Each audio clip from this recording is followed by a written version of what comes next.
मलाई चाहिँ एउटा जुन राजसभामा हुनुहुन्छ नि सुलभ बस्नेत उहाँ चाहिँ सबैभन्दा राम्रो लाग्छ है। तपाईँलाई के कस्तो लाग्छ मलाई थाहा भएन, तर मलाई चाहिँ सबैभन्दा राजसभाको चाहिँ सबैभन्दा युवा नेतामध्ये बेस्ट पनि लाग्छ है। अब अरूहरूको त देखिँदा हुनु त राम्रै हुनुहुन्छ, राजसभामा 101 नेताहरू हुनुहुन्छ, त्यो कुरा हैन, सबैलाई थाहा भएकै कुरो हो। तर अहिले बसेको उम्मेदवारमा चाहिँ अगाडि बढ्नु भएको हुन्छ नि जुन हरि ढकालहरू पनि राम्रै हुनुहुन्छ, सबै राम्रै हुनुहुन्छ। तर त्योभन्दा पनि अलिकति युवामा चाहिँ अलिकति अहिले आउँदै गरेको चाहिँ जुन कानुन सम्बन्धी अलिकति विज्ञ पनि हुनुहुन्छ हैन। रूपन्देही क्षेत्र नम्बर 2बाट चाहिँ उहाँ उर्दन हुनुहुन्छ सुलभ बस्नेत। उहाँलाई म बेस्ट अफ लक पनि भन्छु र सबैभन्दा रूपन्देहीवासीलाई चाहिँ के भन्छु भने सबैभन्दा धेरै धेरै मत दिएर चाहिँ उहाँलाई जिताइदिनु होला। उहाँ चाहिँ एकदम सक्षम राम्रो नेता हुनुहुन्छ र भोलिको दिनमा तपाईँ जति पनि तपाईँहरू हुनुहुन्छ नि रूपन्देही क्षेत्रका वासीहरूले तपाईँहरूले उठाउनु भएको आवाज चाहिँ उहाँले जस्तोसुकै अवस्थामै उठाउन सक्नुहुन्छ है। उहाँ चाहिँ एकदम भोलिको दिनमा मलाई लाग्छ रविले गलत गर्ला, तर सुलभ हुनुहुन्छ नि सुलभ बस्नेत, उहाँले चाहिँ गलत गर्नु सक्नुहुन्न जस्तो लाग्छ है हैन। भन्दै गर्दा फेरि घन्टीको साथीले मलाई गाली गर्नुहुन्छ होला, रवि सरको चाहिँ मलाई त्यति धेरै विश्वास लाग्दैन। तर यति हो केपी प्रचण्डे सेर्यो भन्दा चाहिँ त्यो विकल्प के हो भनेर जनताले विकल्प खोज्दै गएको कुरामा चाहिँ राजसभा ठिक छ, रवि ठिक छ भन्ने कुरा हो। तर रविले गल्तीहरू गरेको छ हैन, तर त्यो गल्तीलाई चाहिँ अब सुधारेर गयो भने सबैभन्दा बेस्ट हुन्छ।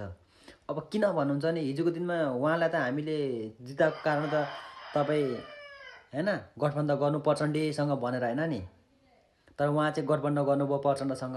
अनि प्रचण्डले उहाँलाई गृहमन्त्री बनाउनु भयो। अनि उहाँले गृहमन्त्री भएर पनि उहाँले काम गरेको कुरा त के देखियो? देखेन नि। कि तपाईँले देख्नु भने फाल्टो कुरा, मैले चाहिँ देखिनँ है। अनि रवि सरको मलाई सबभन्दा मन नपर्ने एउटा कुरा के हो भनेपछि जेलबाट निस्किन्छ हिसाब किताब गर्ने अरे। हिसाब किताब चाहिँ कोसँग गर्ने भन्दाखेरि पुरानो नेतासँग गर्ने अरे। तपाईँ रेसिपी गर्नुको लागि त्यहाँ लापा खेल्नु भाडबल गर्नुको लागि हामीले तपाईँलाई त्यहाँ सदनमा पुर्याएको कि ठाउँमा पुर्याएको कि तपाईँलाई देश विकास गर्नु देशको लागि हित काम गर्नु भनेर हामीले त्यहाँ पुर्याएको हौँ। घन्टीको साथीहरू यति भन्दै गरेर सुन्नु नि, तपाईँहरू यो गर्नुहुन्छ कि।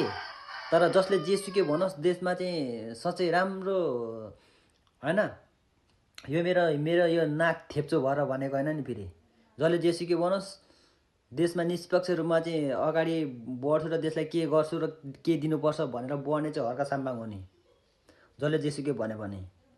तपाईँहरू यति कुरा चाहिँ याद राख्नुहोस् हैन। गाली गरे गर्नुहोस्, जे गरे गर्नुहोस्, हर्का साम्बाङ 100% सही हो। नेपालमा करिब हर्का साम्बाङ जतिको नेता जन्मेको छैन अहिलेसम्म हैन। उसको भिजन हेर्ने हो, जुन भोलिको दिनमा देशलाई चाहिने कुराहरू ऊ हो क्या हर्का साम्बाङ। तर उसको ऊ बाहेक यति हो, ऊ अहिले नयाँ हो, नयाँ पार्टीमा तपाईँको अब त्यही हो हैन। एकैचोटि कहाँ मान्छेहरू आउँछ त? हिजो राजसभामा चाहिँ थियो त मान्छे थिएन नि।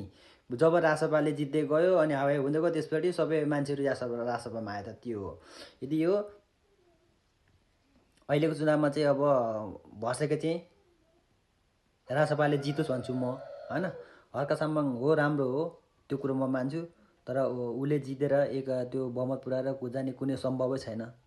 यदि हो हाम्रो भने चाहिँ अब नयाँ मिल्यो भने चाहिँ तपाईँको जुन ठाउँबाट गठबन्धन भएर चाहिँ जस्तै नयाँ भएर चाहिँ मिलेर गयो भने चाहिँ बहुमत पुग्यो भने देशको लागि केही हुन्छ कि भन्ने हाम्रो आश हो पहिलो कुरो हैन। अब जति पनि पुरानै पार्टी छ, पुरानै पार्टीको हातमा चाहिँ हाम्रो देश नजाओस्, फेरि सत्ता नजाओस् भन्ने हो। यदि उहाँहरूको ठाउँमा गयो भने चाहिँ फेरि देश 100 वर्ष पछाडि धकेलिने हो हैन। मेरो भनाइ यही पनि, जनता भएको सबैको भनाइ यही हो। यति कुरा नमिलेको, तर जे छ राम्रोको लागि हुन्छ। सुलभ सरलाई चाहिँ अल द बेस्ट। रूपन्देहीका जनतालाई चाहिँ म अनुरोध गर्दछु धेरैभन्दा धेरै मत दिएर चाहिँ उहाँलाई जिताइदिनुहोस्। हस् त, धन्यवाद।